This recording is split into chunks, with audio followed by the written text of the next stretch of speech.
Olá, eu sou Daniel Diógenes e nós vamos falar aqui sobre alguns problemas importantes da saúde ginecológica da mulher: miomas, pólipos e endometriose.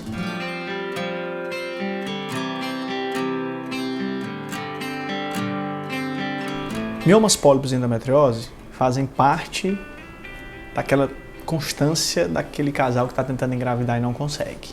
Eu vou começar pelos pólipos e pelos miomas. Pólipos e miomas são tumores benignos do útero, que podem acontecer os pólipos no endométrio, que é a parte interna do útero, e os miomas tanto nesse endométrio quanto na parte intermediária ou parte mais externa do útero.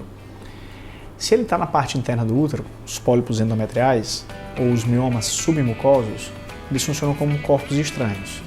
Aumentam o sangramento, aumentam cólica e, como um corpo estranho, ele está no local onde o embrião se implanta, onde se inicia a gravidez. Então ele é um corpo estranho e dificulta a implantação do embrião, aumentando também o risco de perda.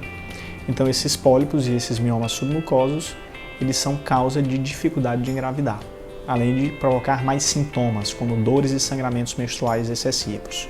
Então eles têm que ser retirados, eles devem ser retirados. A retirada é uma retirada simples, feita por uma histeroscopia, que é a endoscopia do útero, um procedimento minimamente invasivo. Os miomas mais externos, que são os subserosos, ou intermediários, que são os intramurais, via de regra não interferem na fertilidade. Não precisam ser removidos quando você pensa em fertilidade. Eles precisam ser removidos quando você tem muita dor pélvica, você tem dor no ato sexual, você tem sangramentos excessivos, hemorragias, eles precisam ser retirados. E aí a cirurgia pode ser uma cirurgia aberta ou, hoje, muito mais para a questão de uma cirurgia laparoscópica, entrando também para o lado da robótica. Se você não tem sintomas e esses miomas são intramurais ou subserosos, não estão na parte interna, eles não precisam ser removidos, você pode engravidar com eles. Raramente, um mioma ou um pólipo sofre uma transformação maligna, então essa não é uma preocupação, a não ser que ele tenha um crescimento rápido, é que você deve se preocupar, mas via de regra não precisa retirar esse mioma menor, ou esse mioma que não está na parte interna. Você pode viver sua vida com ele, ter seus filhos com ele, então cada situação é uma situação.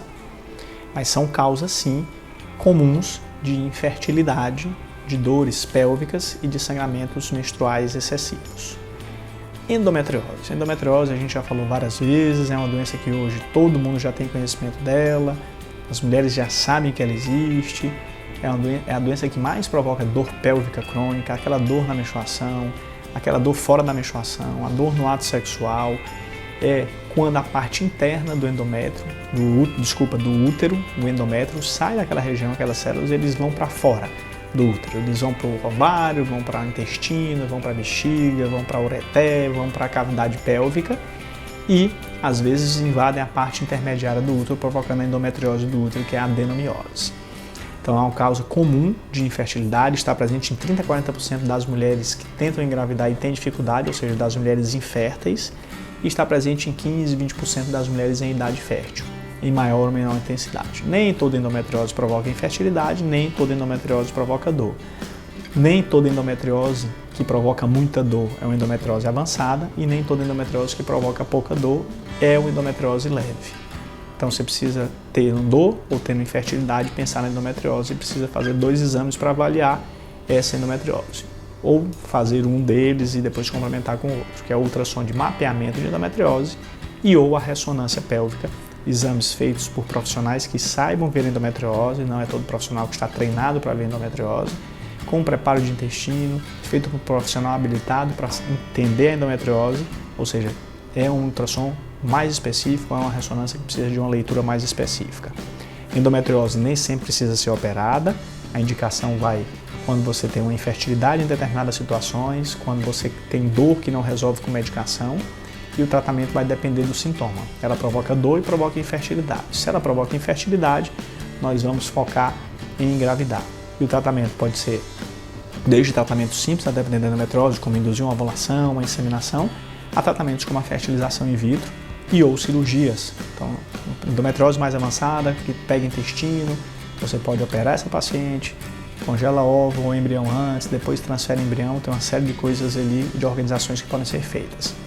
Nem toda endometriose precisa de tratamento para engravidar, como a fertilização, e nem toda endometriose precisa de cirurgia. Mas a cirurgia pode ajudar a engravidar em casa como pode ajudar na FIV e vice-versa. Então tem que ter toda uma logística. Nós não vamos tratar a endometriose, vamos tratar aquele casal, aquela mulher que tem endometriose e qual o desejo dela. Quando a gente fala em dor, o tratamento é clínico, são medicações que você vai utilizar, que são anticoncepcionais, progesteronas, DIU com progesterona, para controlar os sintomas e retardar o máximo possível a cirurgia. Quando a medicação falha, a cirurgia está indicada. Só que quando você opera pensando na dor, depois da cirurgia você tem que usar a medicação, porque senão essa endometriose vai ter uma chance grande de voltar. Então o objetivo é você operar, postergar essa cirurgia o máximo que puder para ter uma cirurgia só de endometriose na sua vida, se é que vai ter essa cirurgia. Então tem que ter muito cuidado com isso. E a cirurgia tem que ser feita por um bom cirurgião que sabe o que está fazendo e que tire todas as lesões de endometriose naquele momento. Mas lembrando que essa endometriose sempre vai estar contigo, uma doença que não tem cura. Então o tratamento vai por esse sentido. Quando eu quero engravidar, não tem como ter tratamento medicamentoso, porque as medicações utilizadas para endometriose bloqueiam a ovulação, bloqueiam a menstruação e você não consegue engravidar em casa. Então são coisas distintas. Infertilidade a gente vai olhar para um lado, dor a gente vai olhar para o outro lado. Se eu tenho dor e infertilidade, a gente vai ter que ver qual é a prioridade da paciente, qual é a prioridade da mulher naquele momento. Sempre que tiver dor pélvica, pensem na endometriose. Sempre que tiver sangramentos, dores, pensem que pode ser um mioma ou pode ser um pólipo também. Muito obrigado.